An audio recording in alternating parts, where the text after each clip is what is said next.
Hello and welcome to the Purpose Cycle podcast, a podcast that gives you impactful practices to build towards fruition and fulfillment. Here's a taste of what we've got in store for you today. I was a 22-year-old army veteran. My brain wasn't working like a normal 22-year-old because I was around older people. It's a realization here. It wasn't about me anymore. It was about, I wanted to make her proud. It sounds like a cliche again, but you dream it, believe it, see it, believe it, touch it, feel it. Do you know what I mean? Like, but you must believe in yourself. And that's the difference between now and before. I didn't believe in myself before. I think from the sounds of that, you've jumped from, aspiration of, being in the army, then the realization, this might not be for me, this whole, a couple of years in, and then you're coming back, I want to start business, I want to do this. You've had, again, the self-realization of, maybe the business ideas aren't going to work. And then you've had a look at yourself and gone, wow, I can't, like you said, this isn't living. And you talk about legacy there, which is such a huge word. You kick back to then the aspiration again, I want to start a family. And this is where life after war really does begin. So let's move on to that then. So, and just to add, before we do, 23, 24, in the modern day sort of society, for some is quite young for somebody who wants to have. Eventually people do. You say you want it now. And is that the kind of legacy you wanted? That's it, Listen, right? I just come back from Afghan again. I was a 22-year-old army veteran. So even though I was 22, I felt like I was 40. Yeah. Like my brain, like I mentioned earlier on in the podcast, my brain wasn't working like a normal 22-year-old because I was around older people from the age of 16 to 22. I was doing things that was not natural. I was on patrols. It's not natural. I was firing weapons towards people. It's not natural. I was in the middle of a fucking desert on my 21st birthday facing northwest, watching the enemy and watching their movements. I remember laying there thinking, this is not normal, but how amazing is this?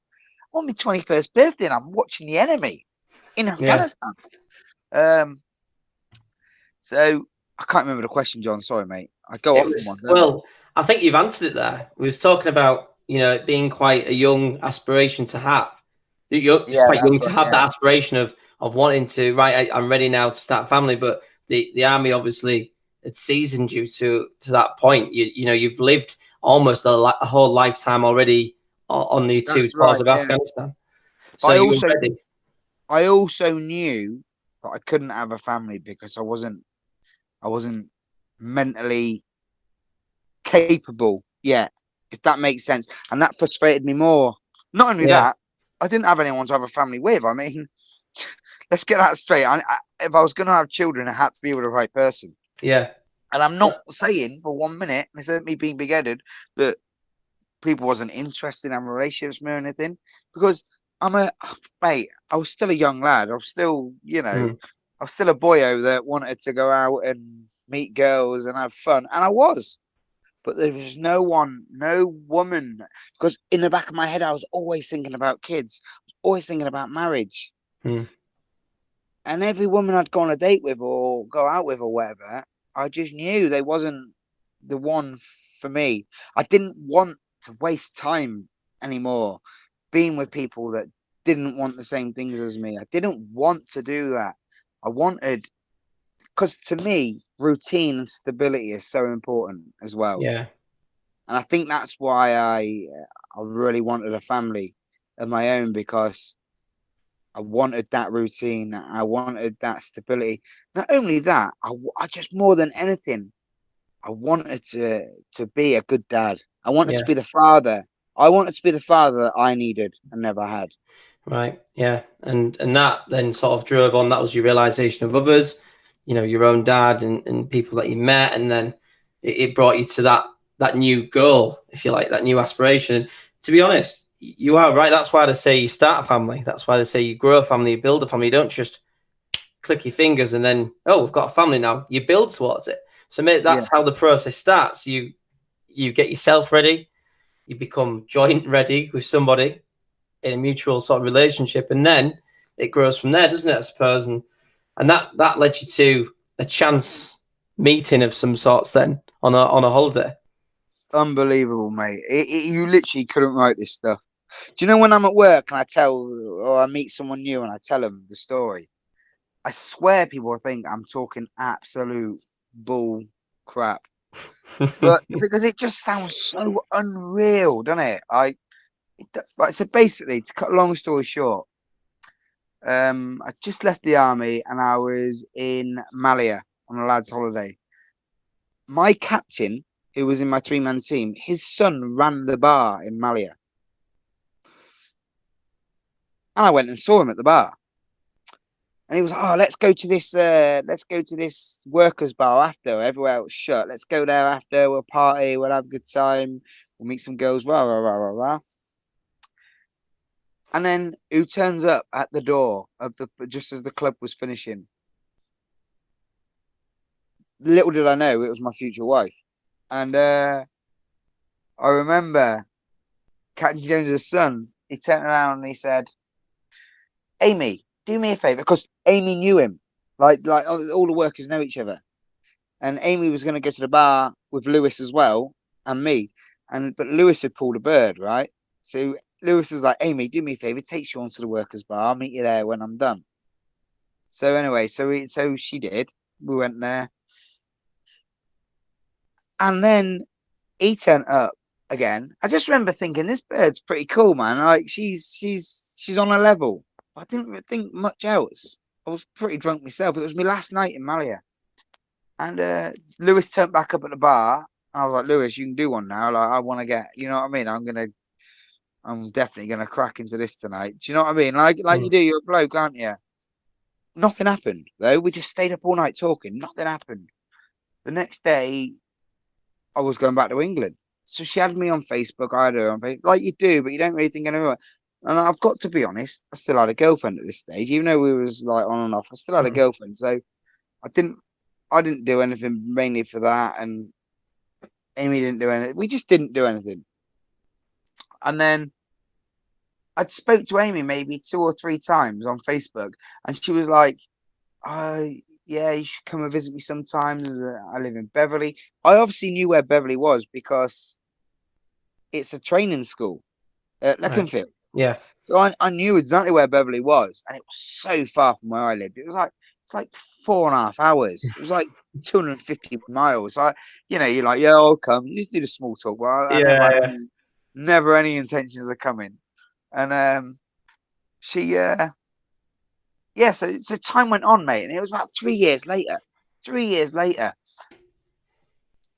is then when it goes back to what we was talking about, where I decided to go traveling, and it was so random. Like she has got a pair of goonads on her, mate, to do this. Like she's as nuts as I am. That's the reality of it. She like surely everything happens for a reason because there is no reason whatsoever this should have happened. She literally messaged me saying, "I'm coming to Thailand with you." I'm like, "What?" And I remember scrolling through her Facebook thinking, "You look fitter than when you did when we was on holiday, right?" And I remember just trying to find a bad picture of her. And I couldn't. I was like, "Mate, she is." I was talking to myself like, "Mate, she is fit. Like she is lit. Look at this girl." I'm thinking, right, you can definitely come with me to Thailand, 100%.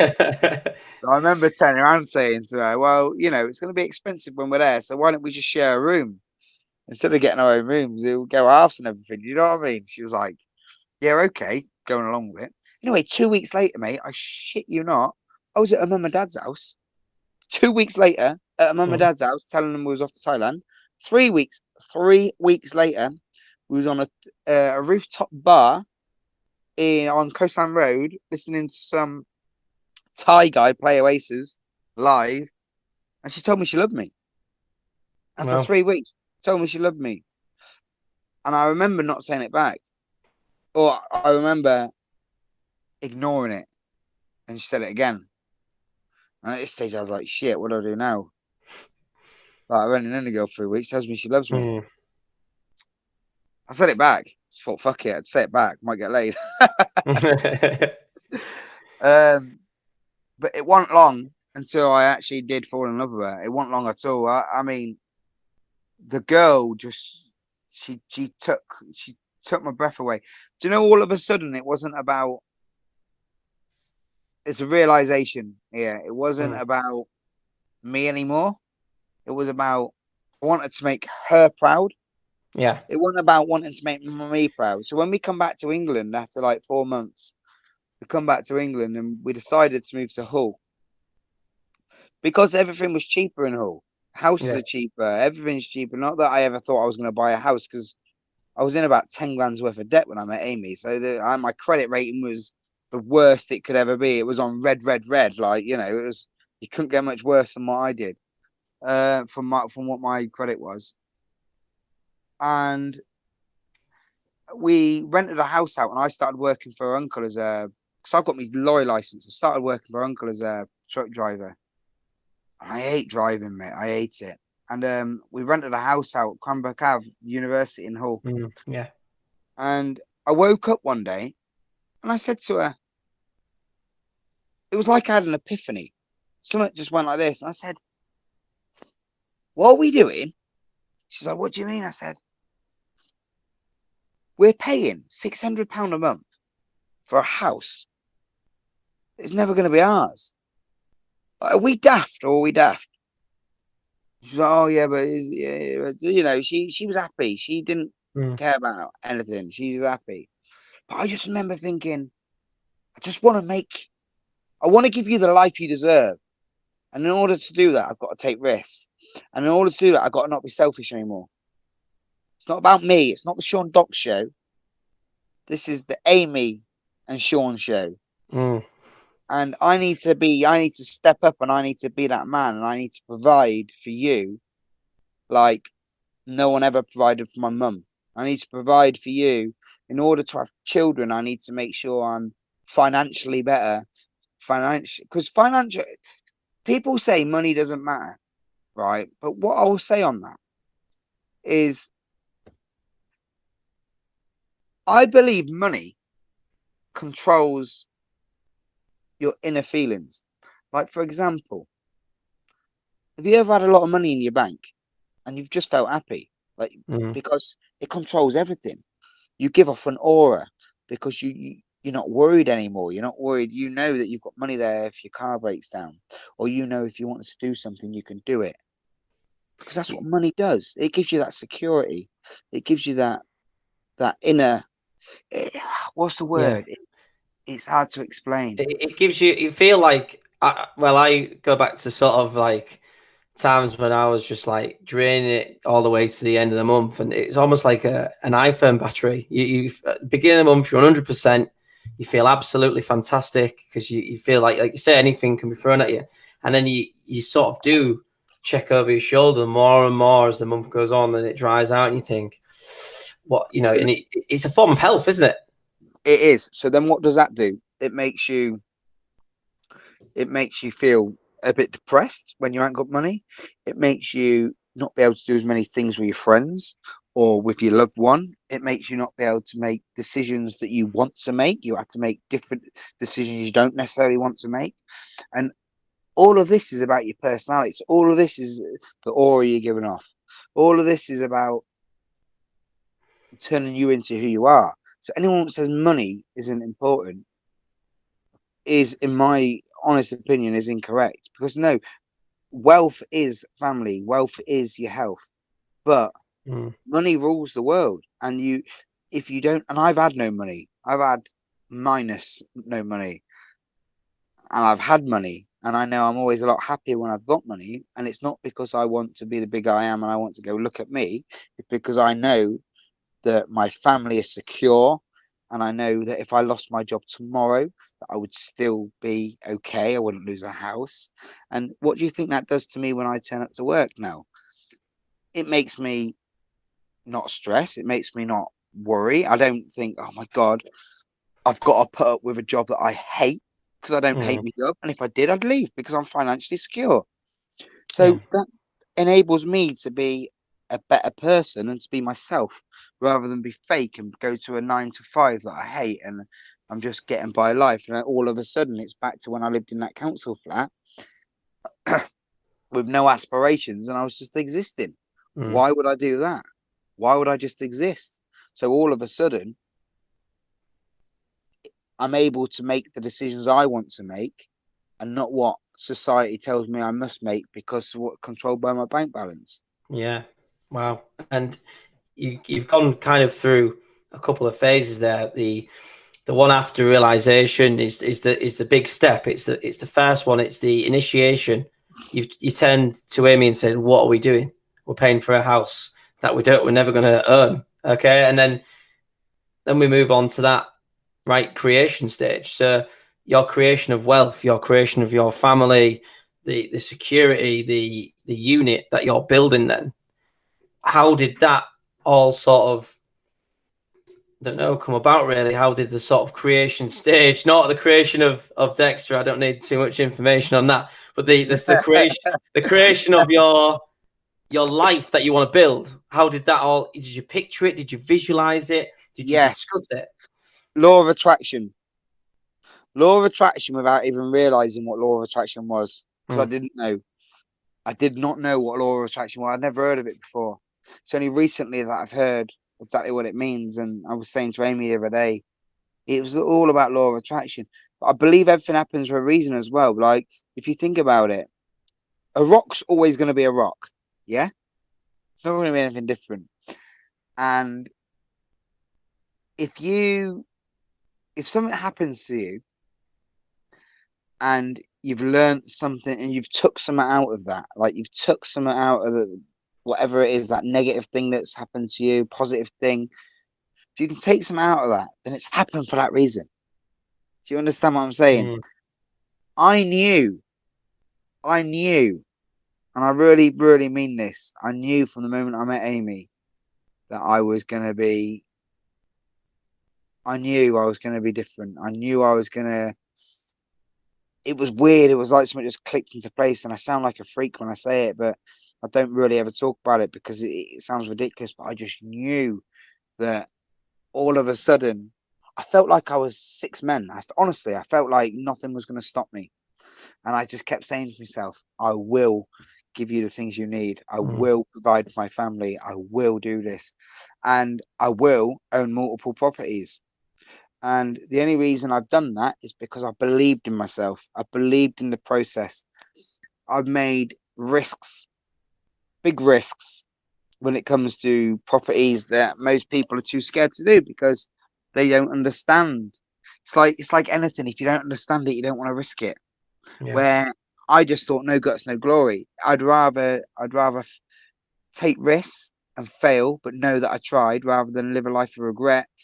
And I want my kids to see that sometimes you've got to take gambles and it will pay off, but you've also got to work extremely hard to get where you want to get. And one thing I will say about my kids is they're really starting to learn that, and they're really starting to understand. I say to Dexter now, Dexter, why does daddy and mummy go to work so long hours? And do you know what he says? As all kids would at 3 years old, to buy my toys. But he understands that if I don't go to work, he can't have nice things. Yeah. Yeah. And that was what's so important to me. I knew it. I knew, and it's happening. And I also know what's going to happen in the next 5 years. I've always said to Amy since I met her, it's not about now, it's about 5 years time. Well, the song that you introduced me to, The Gambler, there'll be time enough for counting when the dealing's done. But saying that, yeah, it's a very good lyric. Saying that, right? Will the dealing ever be done? Will you ever be satisfied? Yeah. Because if you are ever satisfied, then in my opinion, your life's nearly over. Because what gets you up in the morning, John? Well, doing this podcast and wanting to do this. Tell me, what gets you up? Well, to tell a story, really. I mean, the whole point of me writing this book and naming it The Purpose Cycle is because it's not A to B. It's not beginning to end. It's a cycle. It goes and it goes and it goes. And I have written about the fact that when it gets to, it's weird because I've sort of written the final chapter before I've written anything else, because I know I know what you're going to how it say. does end. There will be a point where you finish your last purpose cycle and you're old, and you reflect. You sit there and you think, "Wow, what a journey and everything I've done." And I want to basically, I get up every morning to try and build something, build some content, build something that will make impact. I'm not a father yet, but hopefully one day I will be. I'll be able to Mate, you'll be a great impart dad. impact to Absolutely my fantastic. children. I want to, at least at this moment in time, I make it. Hopefully, I go to work every day and impact on those 30 kids who sit in my classroom and they go home and they dream, they want to take risks, they hold themselves accountable for mistakes, but have at the same time a comfortable relationship with failure, and that's the aim. Absolutely. That's the And purpose. that is the key. What you just said about failure, that is key. You children, not just children, we human beings, we've got to realize we're gonna fail. We're human beings. But it's a bit like that old Rocky saying, isn't it? It's not about how hard you fall, it's about how you get back up, Mm, right? I, I believe that talk about cycles. I don't believe the cycle will ever end. mm, I don't believe it. I don't believe we'll ever be satisfied because, for example, I bought the first house and it was to rent out, and then the second house was for us to live in, and most people would be happy at that. And I was like, nah, let's get another one. And then after that, it was like, okay, we've done that now. Because it's about an 8 month process buying a house. From buying a house, getting it to the standard you want to get it to, getting it rented out, etc. It's about an 8 month process, and you're always on the go. Do you know what I've loved about it lately? Especially the house I'm in now. I've really loved. Dexter thinks he's built it because he helps me do everything. He helps me mm. with the drill. He helps me with everything, and he genuinely believes he's built the house. But how amazing is that? A 3 year old can pick up a drill and literally nail stuff, screw stuff into wood.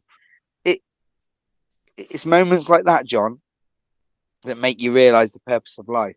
Mm. But again, do you think I'm gonna? Then we bought this house, and then it was like, what do I do now? And then it was like, oh well, let's build a salon in the back garden.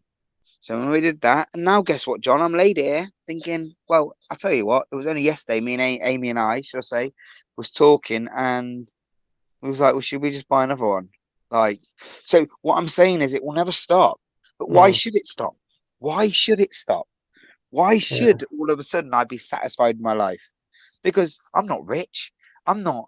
I'm rich in family, but I'm I was not. going to say, are you rich? Because Uh, you've got love, you've yes, got empathy, you've got self awareness, the things that you wanted to develop and teach when you first started and you wanted to become a dad. You said, I want to teach them these things. Are you rich because you've got those in abundance and yes. your children Do you have? know? Do you know why I'm rich? Because my family love me as much as I love them, Mm, and that's why I'm rich. I always thought the most important thing in life was wealth, and I'm talking wealth as in property or money. I always thought that, but it isn't really, is it? I mean, that's just a backup. That's just having security, isn't it? It's not. It's not anything big. What makes me really, really happy is watching my kids argue at the dinner table, watching them punch each other, but then cuddle each other and give them a nice big kiss. Watching Theodore kick the football like he's bloody Ronaldo. Watching Dexter do his getting his first belt in MMA. Laying with Dexter at night time and reading stories and getting him to repeat stories to me and making his own stories up and watch him evolve. He says the same story every day, but as he's getting older, he's adding bits into it. And this story's gone from a tiny one to a massive one. And it's the same story every day, but I love it. I know what the ending's going to be, but I love it. Watching Amy just be so happy. What I watch how Amy watches me and the kids. I see it, mm, and just it's. I've never seen a woman look at the children like my wife looks at our children, and I've never seen a woman look at their husband like my wife looks at her husband, and that I think the purpose of, honestly, I used to question, what is the purpose of life? What is the point? Like what? Mm. Like not in like a depressive like, oh, what's the point in life? But just like, what is the purpose of life? I think that's on everyone's mind. Mm. 18th birthday, sat on your way to your first tour of Afghanistan. Did you picture that? What you just explained to me there? Mm, no, not at all. It's just crazy, isn't it? When you think about how far you've come from. Yeah, it's crazy, isn't it? It is crazy. I tell you what, I pictured it halfway through that tour. Because a great man, he's a major now. He's like a father to me. Amy and I go visit him. He Dexter calls him granddad. He worked his way from a rifleman all the way up to him. No, he's a lieutenant colonel. He's just been promoted again. He's a lieutenant colonel now. So he's done pretty well for himself. He's like my father. He was my mentor. Like, this man walks into a room and his presence is known. Don't even have to speak. The man who And was you're at like, your table on the wedding. yes, you've met Yeah, him. yeah. You've met him. That was right. Yeah, we're all, yeah. So he's now just been promoted to a lieutenant colonel. Wow. So he's doing unbelievable. But that man, the way he used to talk about his kids, I remember laying there in the desert with him, right? And we was on like a homemade hammock. But what we used to do is put our two Land Rovers next to each other, and then put the medevac. Um, what is it? Flipping. What you'd carry someone when they're injured. Almost like a tarpaulin sort of thing. Yeah, pretty. Yeah, but Yeah, let's just call it that yeah. for the story, right? So we'd attach it to the vehicles, and that's how we'd sleep at night in the middle of the desert. We'd get in it, and we'd go to sleep. Obviously, someone was always on stag, and I remember him laying there and talking about his children, and talking about his current. I think I said this on my speech at my wedding. I remember sat there, and I remember the way he used to talk about Bridget, and the way he used to talk about his children. I just thought, I wish my dad spoke about me like that. I really wish my dad would have cared. I really wish my dad was like him. And I remember thinking, you know what? I can't wait to feel that about my children. I can't wait for someone to look at me and think, look how he's talking about his kids. Look how he's talking about his wife. But you can't, but you don't expect that really to happen. That happens naturally. I don't think you give yourself enough credit, especially, and I think people don't sit back and think how far I've come. Absolutely incredible. Just, you spend a lot of time if you're climbing a mountain. I've done the three peaks, and I noticed this about human behavior, but it applies to life as well. You spend a long time looking up and looking forward and seeing how far you've got to go, but nobody ever stops, pauses, and And looks behind, reflects. and looks Mm. down and looks behind and go, wow, I've come so far. Do you Where's the know what? Do you know what I think the biggest decision I made was once Amy and I was settled and we bought a couple of houses. I used to be a truck driver, yeah, right? And I was earning bloody good money. Like, I'd say really good money, actually. Very, very good money. And I remember time of reflection. And I remember sitting in the truck one night thinking, I don't want to do this. I'm like 30 years old. If I don't yeah. change my job career now, then I'm always going to be a truck driver. Because you get to like 35, no one's going to want to employ you like doing something new. Yeah, I know what you mean. And The potential. Well, you think, don't you? The mindset is, oh wow, like my potential, if you like, I should be peaking at this point. It's never too late to start, is it? But it's certainly a lot more difficult. yeah, and I remember coming. This is how amazing my wife is, by the way. I mean, let's just give a shout out to my wife. Mm. Amy Docherty is without doubt the most special woman that I've ever met in my life. She does me head in, and she puts me in a place she puts me in a place every single day. She tells me I'm lazy. I don't know how I'm lazy though, because I do a lot around the house. But she's a woman, and I've got to take my hat off to her. She is one hell of a woman. She's one hell of a wife and one hell of a mum. Right. And I remember going home after being out for 2 nights, close to do like long haul driving. And I remember coming home and saying to her, Amy, I'm not happy. And she was like, what do you mean not happy? I said, I bloody hate driving. But that was one rule, by the way. When we come back from Thailand, the one rule was I will not be driving. I will not be going back to truck driving. I'm not interested. But I did, because you got to do what you got to do to survive, right? She's like, well, what do you want to do? And there was a job at the current place I was working at for a team leader. And like quite a lot of people applied for it. And I said, hey, I'm going to go for that job. She was like, oh, she told me the truth. I don't think it would be right for you. You know, it's a pay cut. It was like £3 an hour less. But I knew if I got into the job, I knew then I would prosper and I would soon go higher. Yeah. And that was the hardest decision, because at this stage I had Dexter, and I was thinking, well, if I do this, give up that job and go into that job, and I fail at it, then I've really let my family down. But again, I thought, stuff it. I'm going for it. Like, I am going for this job. I will. This is where law of attraction comes in. I know I'm going to get the job. I know I'm going to get the job. I remember you telling me that you were going to get a job before the interview, but you spoke it into existence.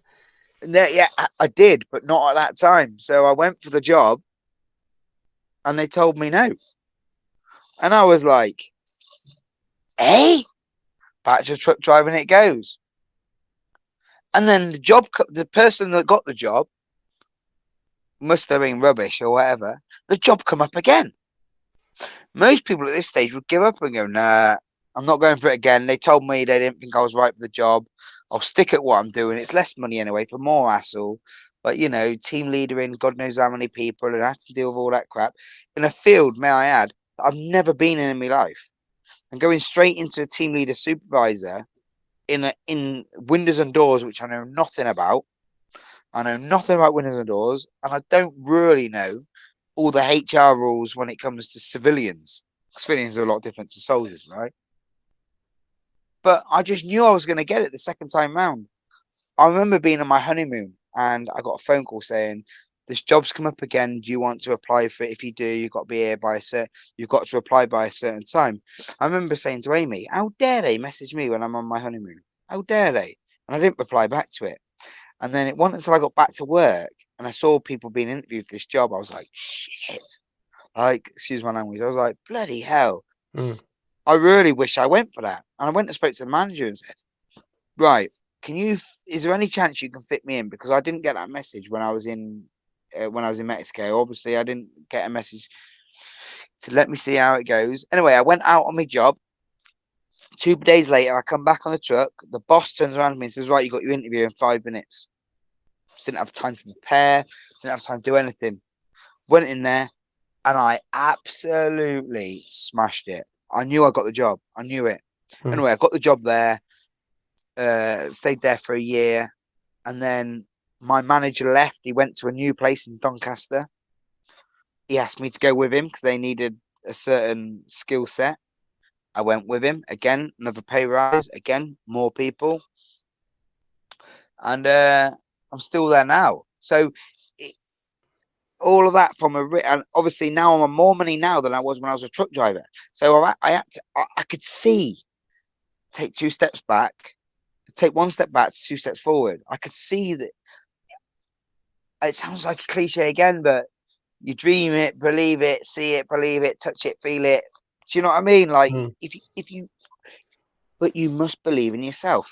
And that's the difference between now and before. I didn't believe in myself before, and now I do. Do you know what I mean? But that's my family helped me believe that. That's what I'm saying. It's all about family. And John, I cannot wait for you to have a child. I cannot wait for you to experience the joy and love. I know I joke around with you all the time. I joke around with everyone. And I'm always saying, don't have any kids. Don't do it. Enjoy your freedom and all this. But the truth is, I go a day without him and I'm getting withdrawal symptoms. Like, I just can't wait to see him. I can't wait to cuddle up with him. My favourite time of the night has been laid in bed with Dexter, just listening to him tell me about his day. Yeah. Like, it's amazing. And I cannot describe it. So from 7 years ago to now, I mean, I think I've had quite an average life, if I'm completely honest, because everything I've done, I've chose to do it. So it's not like I've done anything out of the ordinary. But any advice I will give to anybody listening to this podcast would be just go for it. You regret the things you don't do, not the things you do do. And if you do things and it fails, you learn from that. Don't be afraid to ask for help, and don't be afraid to just go for things. You mentioned there, that I haven't lived an extraordinary life because I've chosen everything. But isn't that the reason why you have lived an extraordinary life? Because you have chosen. A lot of people don't. A lot of people go through the motions from birth to work to death, and people don't, or people maybe just fall into relationships and they don't take the leap and they stay in that miserable sort of state, and then living, they don't die until they're 60, but they stop living at 23, 24. So Yeah, I'd say that maybe you have, because you found yourself at a point, at such a point after the army, where you were in this flat thinking, I can't, I'm at rock bottom. Rock bottom to many people, I believe, is when they actually don't realize that they are.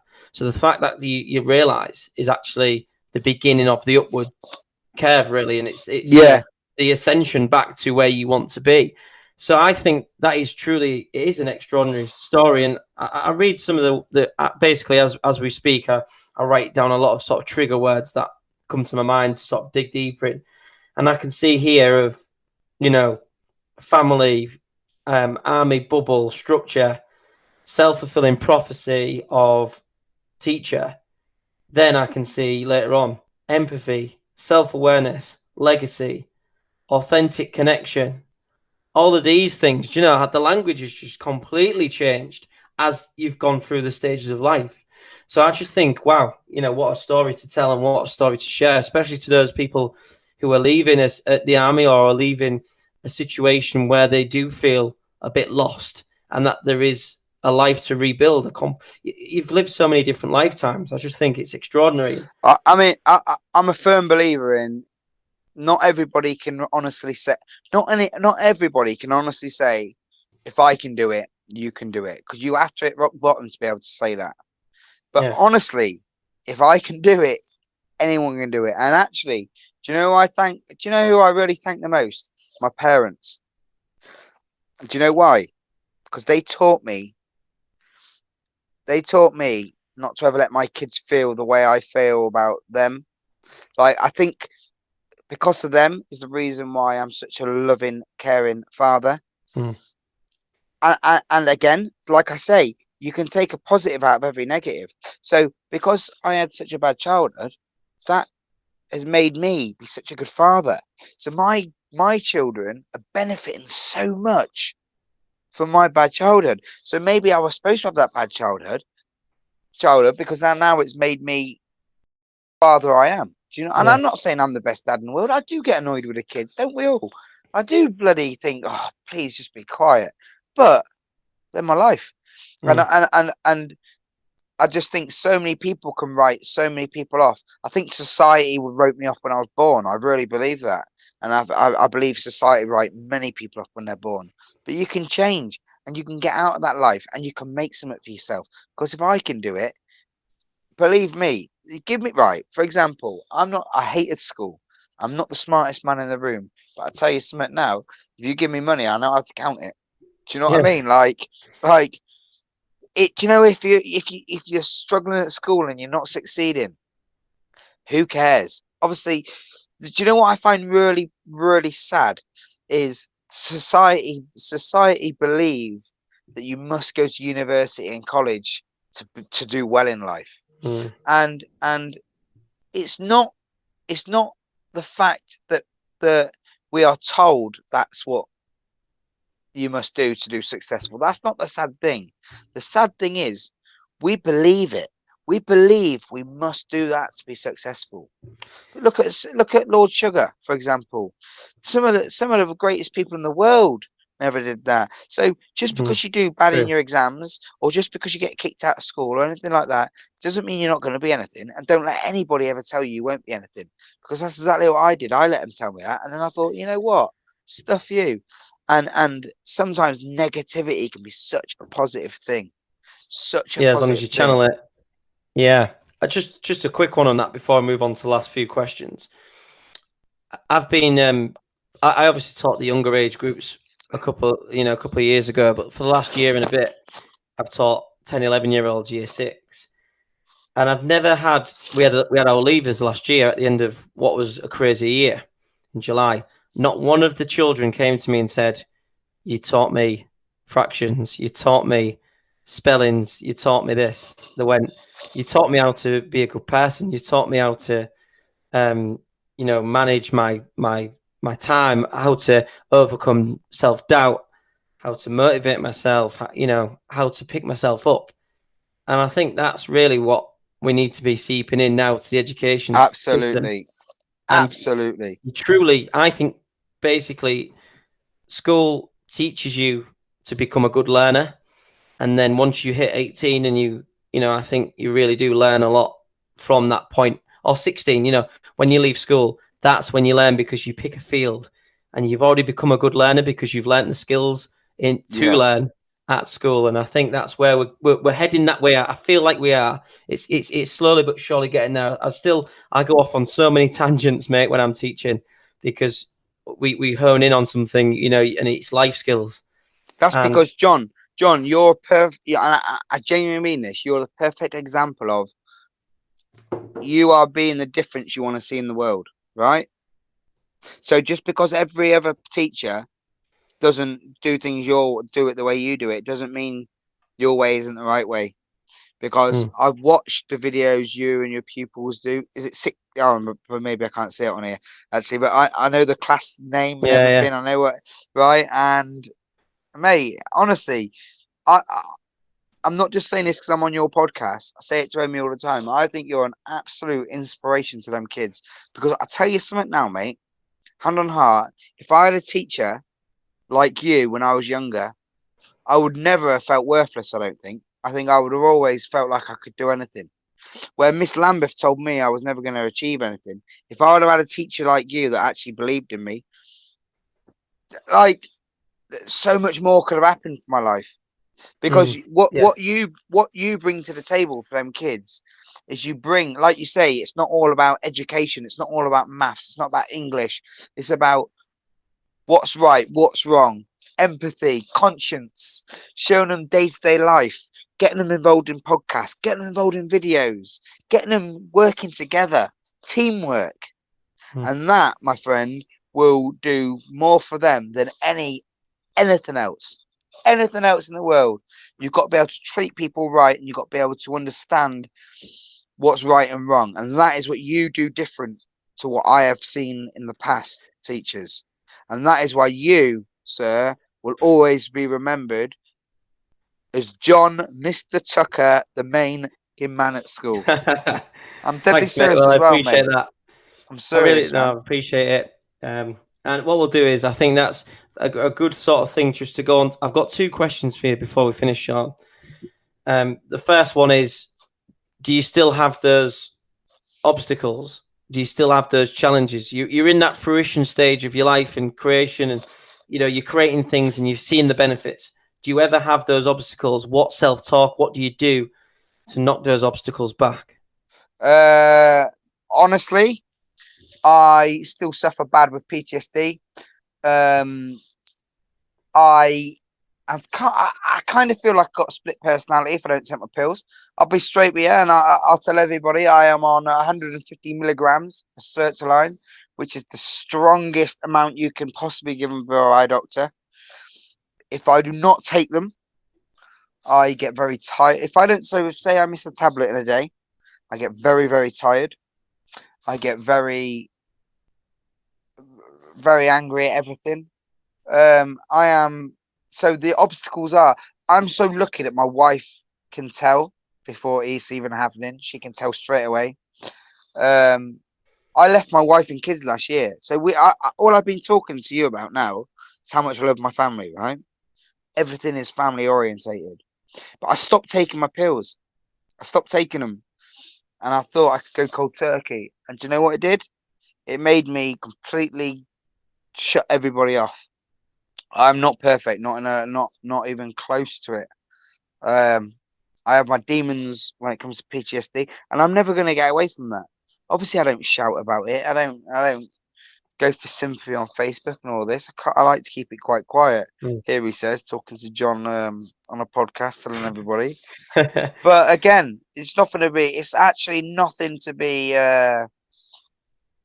It's nothing to be. What's the word? I don't know. It's got to be I'm not transparent, haven't you? disgraced by it. It's Yeah. nothing to be ashamed by. Because you know what? If taking these pills mentally balance my brain and make me hit the real Shaun, the real Yeah. person, then I'll take them for the rest of my life. Because I have obstacles. Yeah, I do. I fight them on a day-to-day basis, mate. If I'm completely honest. But what the reason I won't let PTSD beat me again is because of my family. I will not have my family grow up. I won't have my kids around somebody which is negative, because I get very Mm. negative when I'm on a low. And do you know what? I'll always be honest with my kids when they as they grow older, and I'm always going to tell them that I take medication. People might think that's wrong. People might think that's right. I won't ever discuss the army to them, because I think something like certain aspects. I'll talk a little bit about the army, but not certain aspects of the army. But I will explain to them what these pills do, and I explain to them that everybody's different, and this is how it helps some people, Yeah. etc., etc.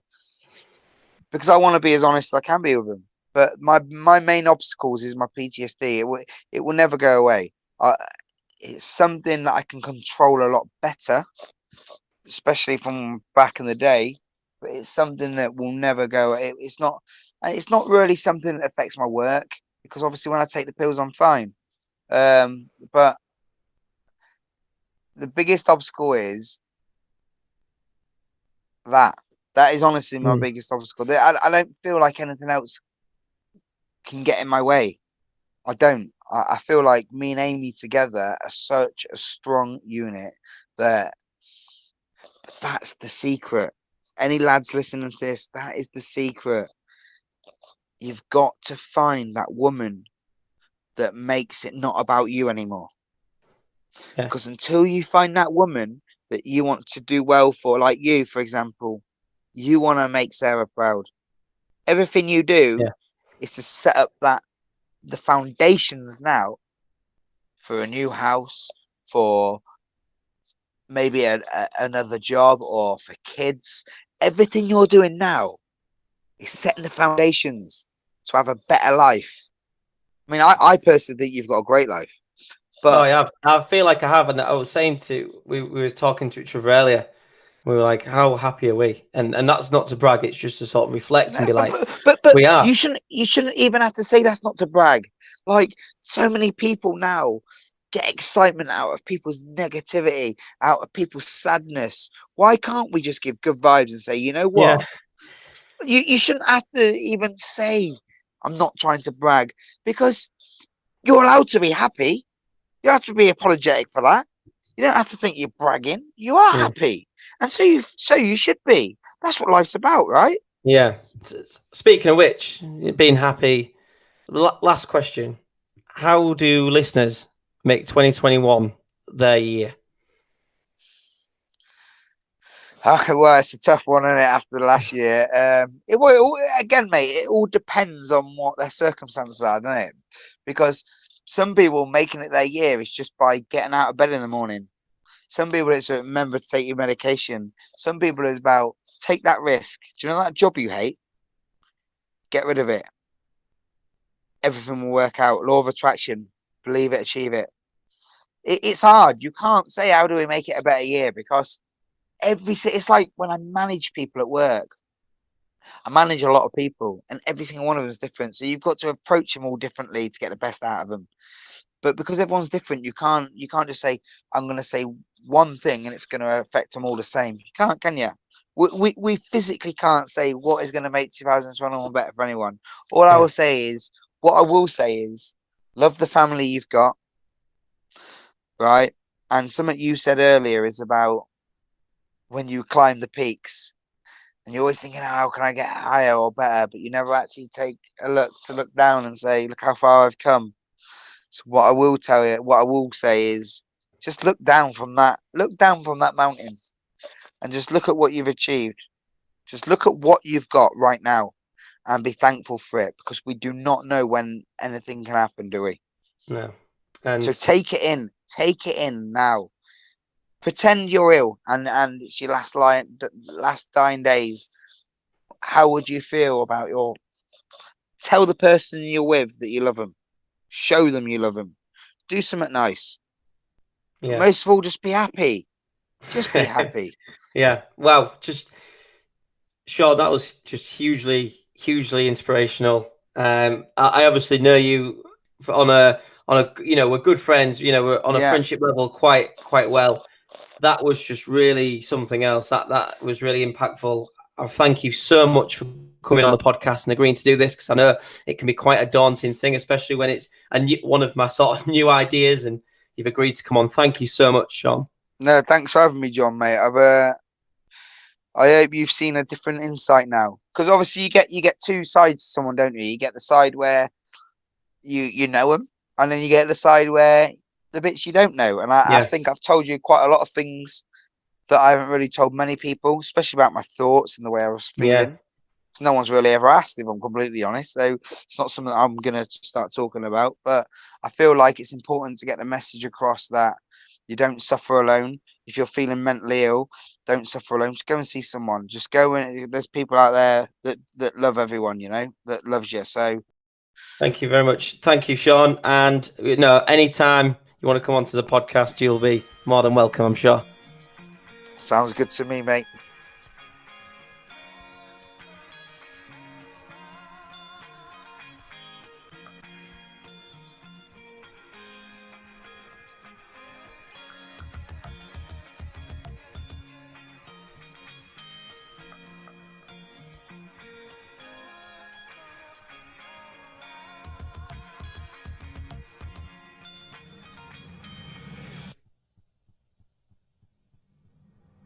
Watch me not stop though.